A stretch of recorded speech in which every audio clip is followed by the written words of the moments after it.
Assalamualaikum warahmatullahi wabarakatuh. Saya Fauzan Rizky Nugraha. Saya akan menjelaskan tentang pemikiran-pemikiran Muhammad Naqib Alatas untuk memenuhi ujian tengah semester mata kuliah Islam dan Biologi yang akan diampu oleh Bapak Gufron Amirullah. Pertama, saya akan menjelaskan tentang biografi Muhammad Alatas itu sendiri. Jadi, nama lengkapnya itu adalah Syekh Muhammad Naqib bin Ali bin Abdullah bin Muhsin bin Muhammad Alatas. Beliau lahir pada tanggal 5 September tahun 1931 di Bogor, Jawa Barat.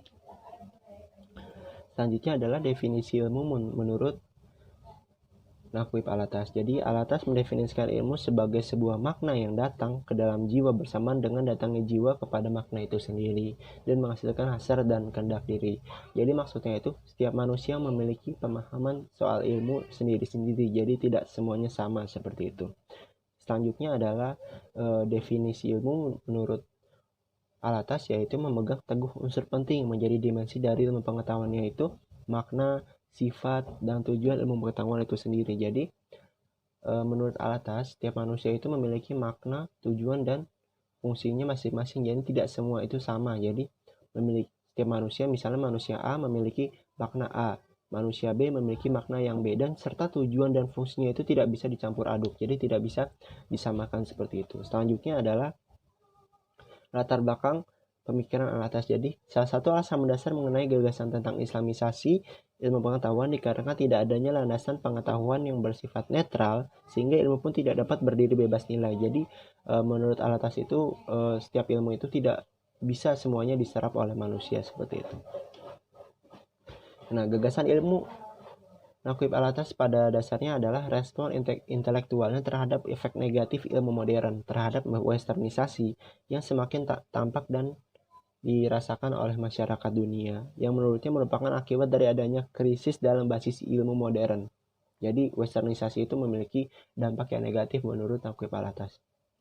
Selanjutnya itu adalah proses islamisasi ilmu pengetahuan menurut pemikiran Alatas. Jadi, proses islamisasi itu akan bisa dilaksanakan ketika proses ilmu pengetahuan ini dilaksanakan dengan beberapa prinsip pokok yang ada pada agama Islam itu sendiri, yaitu seperti tauhid, syariah, maupun akhlak seperti itu. Selanjutnya adalah cara islamisasi pengetahuan.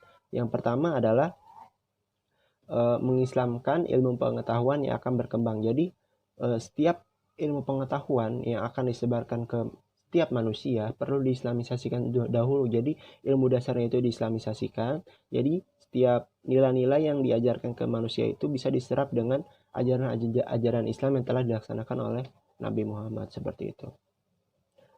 Selanjutnya yaitu catatan Alatas terhadap pendidikan Islam masa kini. Jadi, menurut pemikiran Alatas, percabangan sistem pendidikan tradisional modern telah membuat lambang kejatuhan umat Islam. Jadi, jika hal itu tidak ditanggulangi, maka akan mendatangkan dan menggagalkan perjuangan umat Islam dalam rangka menjalankan amanah yang telah diberikan Allah Subhanahu wa taala. Jadi, pada masa sekarang itu pendidikan Islam itu sangat rentan untuk dapat digagalkan. Jadi, banyak perilaku menyimpang yang dapat menggagalkan amanah-amanah yang telah diberikan oleh Allah Subhanahu wa taala seperti itu. Selanjutnya adalah tujuan pendidikan menurut Naqib Alatas. Jadi, tujuan pendidikan melahirkan manusia yang cerdas, baik, beradab, serta insan yang beriman dan bertakwa kepada Allah Subhanahu wa taala. Selanjutnya itu kurikulum pendidikan menurut Naqib Alatas. Jadi, bangunan kurikulum pendidikan Islam berangkat dari pandangan bahwa karena manusia itu bersifat dualistik, kandungan kurikulum pendidikan harus memenuhi dua aspek dasar manusia tersebut. Pertama, memenuhi kebutuhannya yang berdimensi permanen dan spiritual atau fardu ain, jadi wajib gitu. Dan kedua, memenuhi kebutuhan material emosional atau fardu kifayah seperti itu. Selanjutnya, metode pendidikan menurut Naqib Alatas. Pada intinya, pendidikan ta'dib adalah proses penanaman adab dalam konteks metodologis dan pedagogis. Selain mengandung proses intelektualisasi, ta'dib juga mengandung proses inkulturasi, yaitu proses pembudayaan anak didik orang-orang yang terlibat di dalam masyarakat berdasarkan nilai-nilai yang luhur. Sekian penjelasan pemikiran Naqib Alatas. Kurang lebihnya mohon maaf. Terima kasih. Wassalamualaikum warahmatullahi wabarakatuh.